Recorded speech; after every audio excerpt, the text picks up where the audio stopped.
Hey guys, welcome back to my channel. So today I'm going to be doing the look that I was wearing in my last video, the Matrix one. I got a lot of requests to recreate that look because I posted a lot of selfies later. So everyone was like, what are you wearing? Please tell us. So I'm going to be using the exact same products today, and this is a look that I've been drawn to the past couple of days. Like every time I go out, this is what I've been wearing. It's quite, I wouldn't say natural because you can definitely tell that you're wearing makeup, but it's more on the less glam side, so more like wearable, and everyone can do this. There's no specific skills required to do this look, so let's just get on with it. I honestly could not have picked a worse day to do this look. My hair is so greasy and dirty and my skin is just having a moment. I'm breaking out quite severely, but I'm like, I really want to film today. So here we are, and let's begin. So the first product that I use for this look is the Wet n Wild, what is this? The Photo Focus Concealer, and the shade that I have is called Medium Tawny. Now this shade on its own is a little dark and a little peachy for me, but it works really nicely as like a corrector. It's not too dark where it doesn't dull down my complexion in any way, but it's just a little too peachy, and I have a very strong olive undertone, so this just does not suit me on its own, but I really like it to correct a little bit of the darkness under my eyes and around my mouth. Let's just start with this, and I'll show you the sort of technique I use with this concealer to make it work for me. So, oh yeah, and before we begin, I did put on this Kiko Smart Hydra Shot stick. So it's like it's called a flash moisturizing water stick, so it definitely does feel like water going on your skin. It looks like this. So you just basically put it on like that, and you can rub it in with your fingers, or I used a brush. Yeah, so it has like dimethicone and stuff, which is like silicone, so it really smooths out your skin. And after using this product, I feel like my skin feels really smoothed out. And this concealer palette from NYX, I use it later to just like use it as a concealer under my eyes. And if I don't use a pore filling sort of a primer underneath, it sinks into my pores and it looks really weird. So I definitely have to use a primer that smooths out the texture of my skin a little bit. So I just use it on my forehead, around my nose and around my mouth, because that's where I get texture the most. I'm just gonna take the concealer, and I'm not gonna put it all around my mouth area. I'm gonna start here and here, definitely in this inner corner bit, because I have a lot of darkness there. I'm gonna put some and start blending around this area first.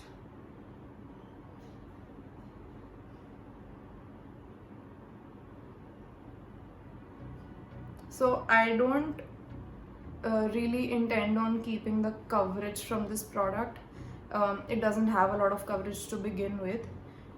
I like to thin this product out, and that's how I find that it really neutralizes some of the discoloration here. Now with this look, I don't really like, my focus is not to mask and cover every one of my imperfections. I actually really like the fact that with this sort of base makeup routine that I have got going on, you can still see a lot of my skin through, my skin texture through, and I don't necessarily intend on hiding every last imperfection that I have anyway. So you'll still be able to see a little bit of my acne scarring and stuff through the makeup, but the appeal of this look is supposed to be very like just undone and like not trying too hard. So as you can see, I am doing patting motions where I feel like I might need a little bit more coverage, but mostly I'm sticking to like buffing motions like that. That really thins the product out, and whatever is left on my brush, I'm just sweeping it across my eyelids. Because it has a peachy tone, it helps to sort of neutralize a little bit of the discoloration on my eyelids as well. Now for the foundation that I absolutely am loving these days, it's the Dior Backstage Face and Body Foundation. I feel like Indian markets are not really saturated with face and body foundations right now, and they are a genius because it's supposed to be for your face and body. The formula is really thin, similar to the MAC Face and Body. That also is a really good foundation. Because it's supposed to be for your body as well, they are much more transfer proof than your typical face foundations. The shade range in this one, absolutely amazing. They have a neutral, cool, a warm and a warm olive range. So I have the warm olive shade. This is 2WO, which is 2 warm olive. It matches my chest area quite nicely, but it doesn't match my face because my face is a little bit more just like on the darker side compared to my chest. So I don't use it too much, because if I do, it does look a little unnatural. I use it very sparingly, and because it's a face and body, it builds really nicely. Especially I haven't tried the MAC Face and Body, so I don't know how that one works, but I've seen a lot of videos, a lot of people who've used it, and the way they talk about it, I feel very similarly about this one. I'm just not sure about the finish of the MAC Face and Body. This one has a soft matte finish, but if depending on the kind of skincare that you put underneath, you can definitely alter the finish a little bit. Like for instance, I like to use really good hydrating moisturizers. They definitely leave like a dewy finish on your skin, and so this one, when I put on it, on my cheekbone area, looks quite dewy, and I definitely use a little bit of powder around my nose and stuff to combat the shine. So I just like to give it a good shake. And another thing about face and body foundations, you definitely get more product. The standard sort of quantity for foundation is 30 ml. With face and body, you get like a typical of 50 ml, and pricing is quite similar. So I just feel like you get more bang for your buck. So I've got some product at the back of my hand. I'm just gonna pick it up with a brush, and I start to put it here, and I kind of do these like pat and drag motions, like quick motions. And when I feel like I've got the product on my skin just like applied, I like to switch to patting motions instead to blend out the product. So it definitely starts to cover a little bit of the redness in my breakouts, but I don't like to build the product immediately as I put it on. Like I can still put a lot of product here to cover this shit up, but I like to get a very thin layer all across the face first, and then see how much I want to add in a specific area.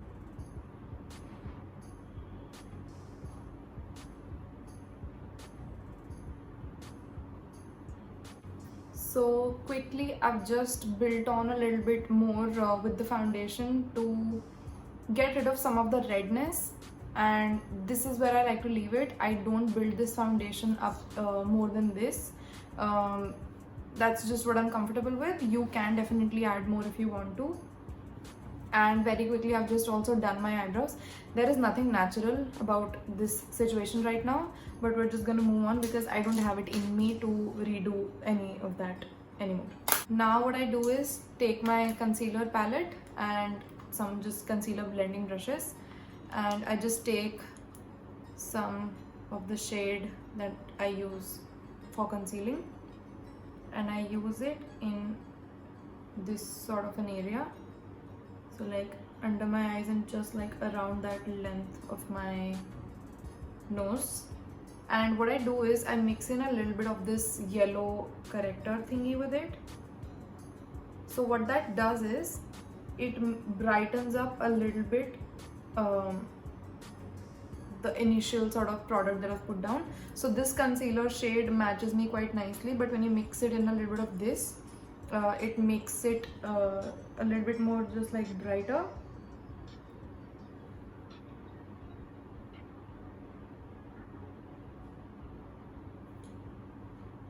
And I will put this concoction everywhere where I want to highlight. So I also like to highlight the center of my forehead these days, because I have a very small forehead. I don't really contour, but this is something I do to make it look a little better, just like make the situation look a little better. So I just have this brush, the Pack 286. It's a dense kabuki style, just small like under eye brush. This is very good for concealer, especially this kind of a concealer, because it's a cream formula, but it's a very stiff formula at the same time. So you can't really blend it with a lot of tools. You need a very like specific kind of a tool to blend this. If you don't want a lot of coverage out of this, your fingers might be the best option, because the warmth of your fingers will also melt the product a little bit, and that might make it work a little better for you. But I definitely want some coverage, whatever it can offer, because this product is not the best when it comes to coverage. But again, I'm not going for a very like intense glam look anyway, so this is fine. Now once my concealer is blended out, I would definitely like to powder a little bit. But I also like to do a cream contour slash bronzer with this look. So let's just get that out of the way first, and then we can move on to powder. So for the cream contour slash bronzer, I use the Tarteist Pro Glow palette. This has a cream bronzer slash contour, so I just picked that up. I just have the product on this brush. I'm gonna draw it on like so.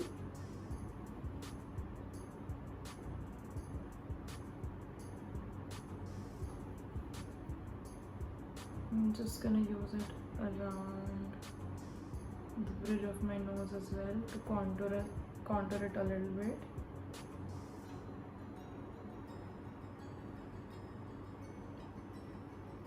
And definitely around my jawline.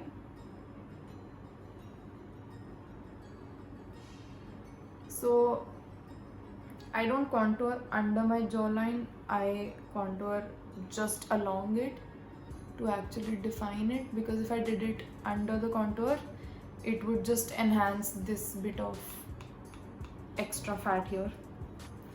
That's just what I've noticed. So I've changed the placement of my jaw contour a little bit. Now that that's done, I'll just pick up this brush. This is the Real Techniques setting brush. I really like it for cream products.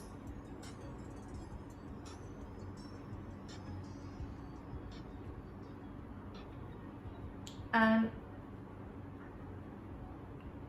I don't like to spread this product out too much, because if I did, it would just lose all of its like that structure that I've created with that angled placement, and I don't want to get rid of that placement, because that is what gives me that just like snatched look. Oh my god, that's so annoying. Because I've already built up the foundation in this area a little bit, I'm not gonna swipe my brush too much, because it might pick up the foundation underneath. This foundation does not really do that. I've found more and more as I've like used it alone, because initially I would only mix it with other foundations because I felt like it was again too light to be worn on its own. But I tried it, it works kind of. I definitely have to use that concealer first if I'm going to be wearing it alone, otherwise it might look a little too grey.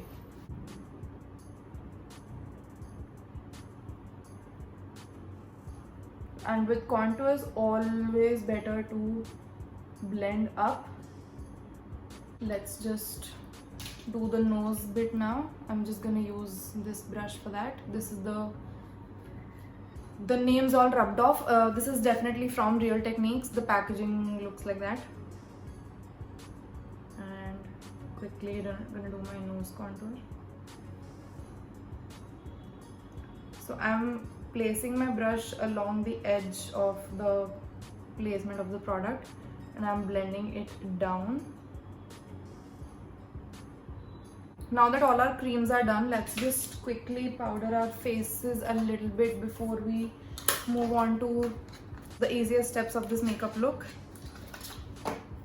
I'm just using the Rouge Bunny Rouge Diaphanous powder and I'm going to be using it on the pack 021. It's a very fluffy brush. I used to use it for eyeshadow, but it's huge for eyeshadow, so I now use it for powder.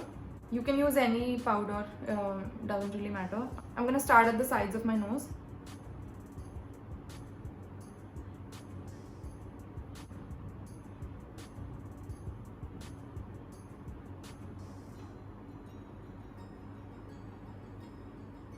And I definitely like to set all the areas of my face that I know get oily quite quickly.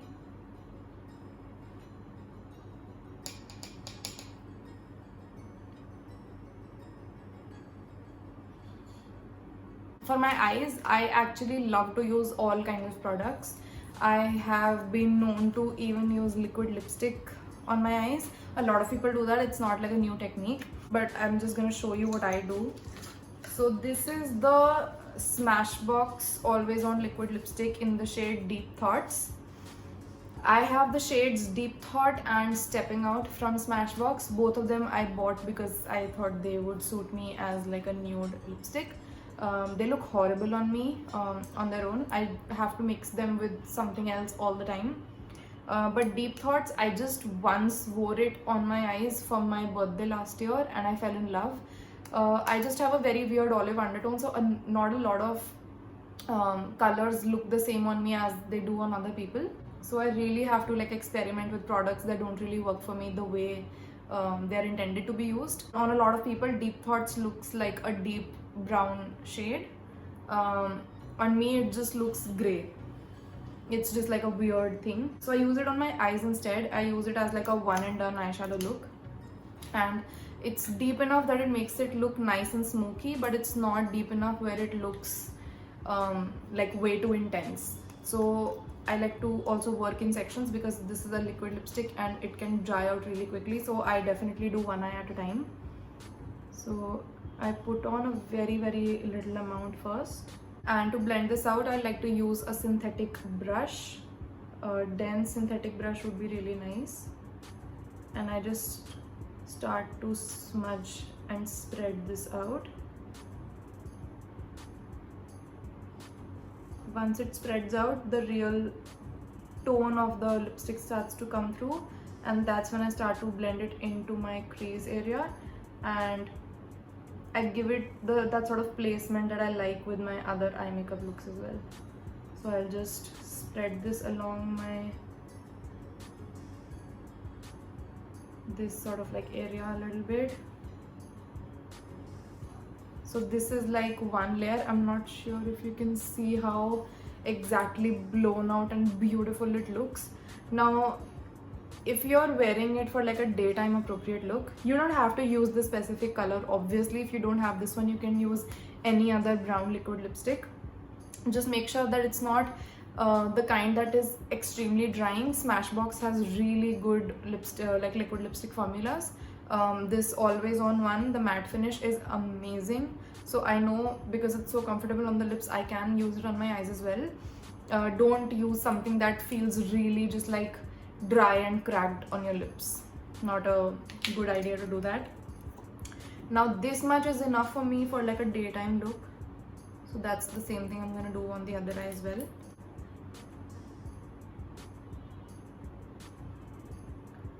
And it has a red undertone, like a red brick undertone, and I really like that.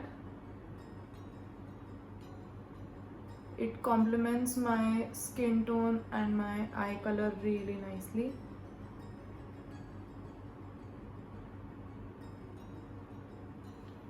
There's too much product buildup on the brush, so I'm just gonna wipe a lot of it at the back of my hand, and then with a clean brush just go over the edge.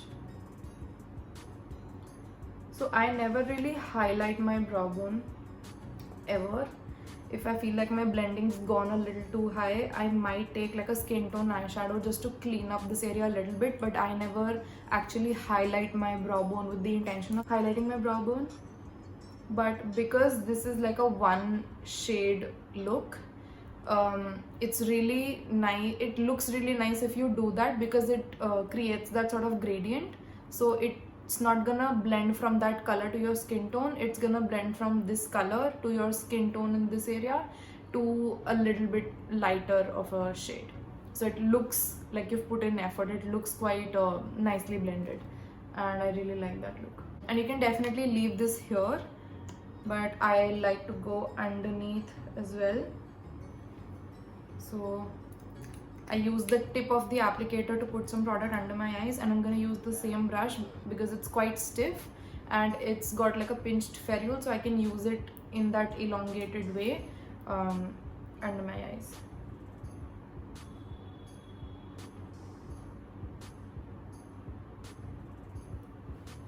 I love how just absolutely blended and smoked out this looks. And that's it. In that video that I posted, I was wearing this alone, but if you don't want to wear this alone, you can definitely go in with like a similar shade with a shimmery finish of an eyeshadow and then just pat it in the center.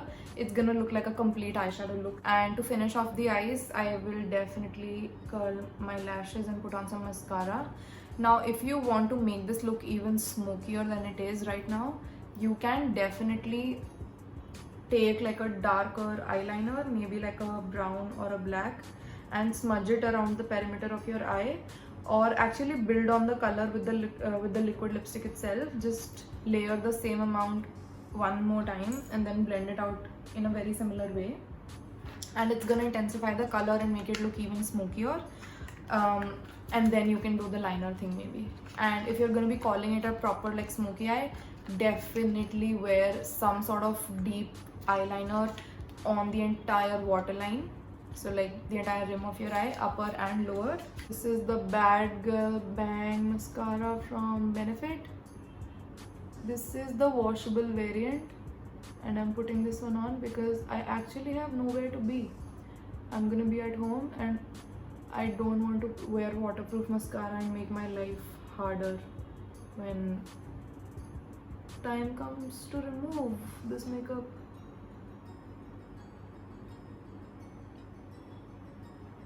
This is actually a jolly good mascara. You just have to give it a little bit of time to dry out. Dry mascaras work a little better in my opinion. When I initially got this one, it was way too watery and it would actually clump more, which sounds quite contrary to what you might think.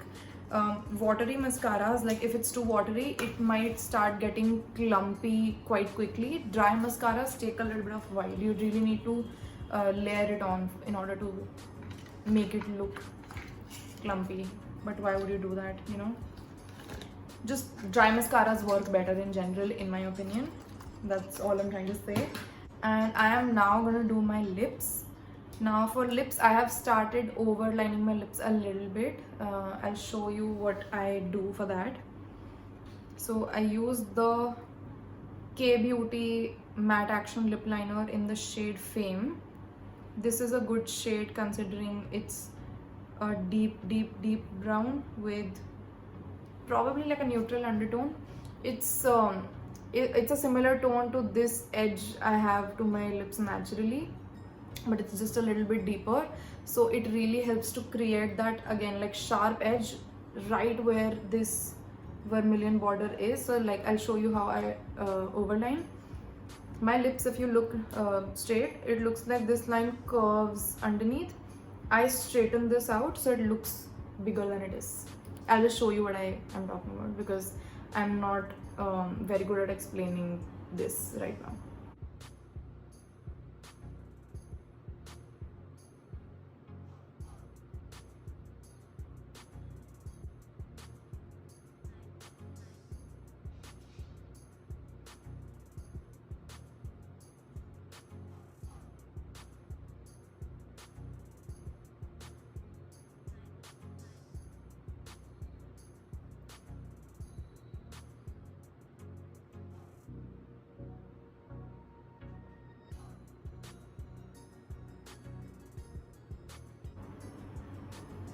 This looks very weird, but I don't use this lip liner to fill in my entire lip. And the lipstick that I'm going to use is the Lakme, what range was this?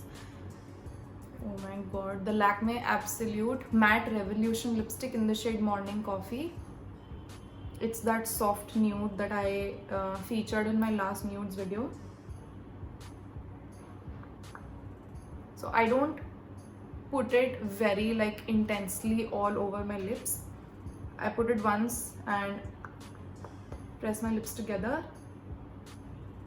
So this is a little too dark and a little too brown for me right now.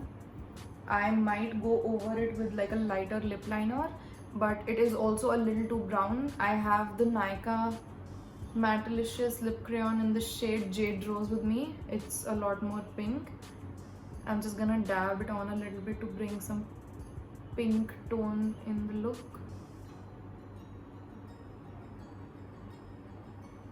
At this point, I would definitely like to blot my lips. Couldn't find anything, so the back of my hand has to work. This is a lighter lip liner than everything that I'm wearing. It's the Faces Ultim Pro Lip Definer in the shade Nude Brown. I'm gonna put it in the center.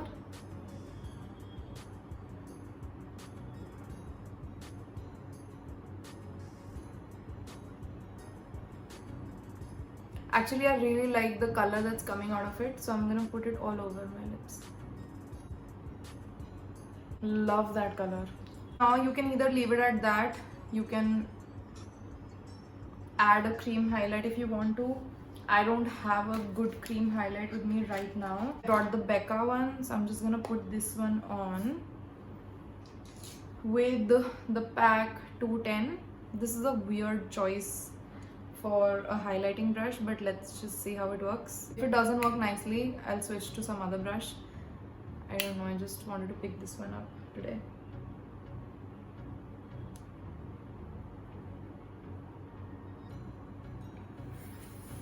Ooh, way too much product.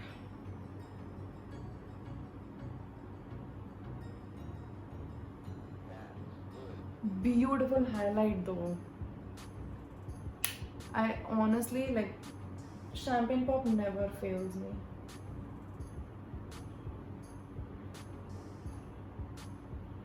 So yeah, that's it. Thank you so much for watching. Please subscribe if you haven't already, and I will see you in my next video. Bye.